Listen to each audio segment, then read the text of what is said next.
嗱，呢一隻漏晒質肥美嘅海南雞咧，係我近段時間或者人生之中咧食過比較好嘅一隻海南雞嚟嘅。師傅仔同我講啊，佢平時3分半鐘咧就完全將隻雞起晒骨噶啦，加埋呢碗雞油飯咧，我相信呢個馬拉嘅老闆咧，佢真係唔識營銷或者冇營銷過啊！咁好嘅出品，居然喺北山冇人排隊喎，係咪好食嘅話我倒轉食嗰隻雞佢。係咪？早晨，我係鄧小閒啊。嗌餅話帶我食一間好好食嘅海南雞。唔係所有海南雞咧都用文昌雞做嘅，唔係起釘嘅雞咧就係好食嘅，一定要好似呢啲雞咁咧起啲細釘咧先做到皮脆肉滑嘅。就單單呢幾杯飲品咧，就飲到出好陀地嘅感覺啦。我飲翻啲好正宗嘅，即係去泰國啊馬拉嘅嘢，你試下。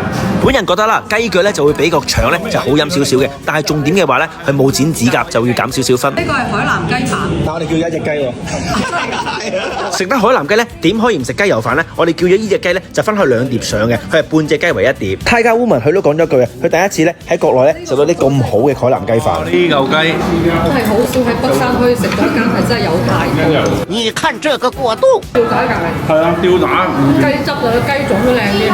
因為我食過隔離嗰間咧，條片出唔到街咧，就因為我唔想踩佢，我拍過嘅，但係我又出唔到街。咪誇張咁講句咧，你睇到個視頻咧就知道隻雞有幾靚啦。隻雞本身已經贏咗，火候又贏咗。呢個雞我哋未停過口啊！真係未停過口。一個人一隻碟啊？係啊，一個人一碟啦，閒閒地。呢個雞對拍手掌好食到。停唔到手㗎，唔該。係啊，真係嘅。炸嘅皮蛋餃，呢個圈附近嘅海南雞，你都可以過嚟依家試一試，係咪真係可以吊打到附近？其實隔離嘅味道唔係唔好啊，你好細心好匠人嘅，但係個雞就已經決定咗問題啦，啲質量差啲。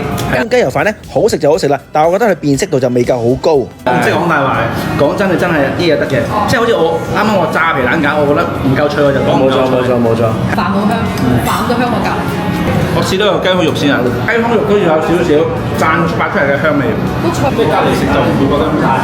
嘢啊！佢呢度肉骨茶咧有黑有白，你哋真係可以嚟試一試啦。同埋呢度胡椒味咧係真係好特別嘅，同埋呢一個皮蛋餃咧都係我人生從來未食過嘅。講馬拉人咧肉骨茶咧一定要撈飯咁樣先係好味嘅喎，加埋呢個自製調出嚟嘅醬汁咧，堪稱真係無敵啊！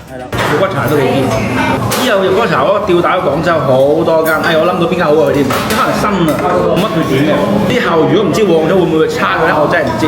我呢碗咧就係黑白溝埋嘅肉骨茶，仲有2溝北哥豬雜好好飲啊2溝飲啲啊。同埋但係老實咁講句咧，隔離鋪嘅青瓜咧係比佢好食少少嘅。老實啦，我哋一隻雞都食晒啦，真係忍唔住攞大餅一嚿嚟試一試啊！人生得意須盡歡。琴日咧食個雞好好食，咁咧今日起身飲咗酒，去食多次，要翻出多次，咁咧睇下老闆唔喺度，會唔會冇咁好食？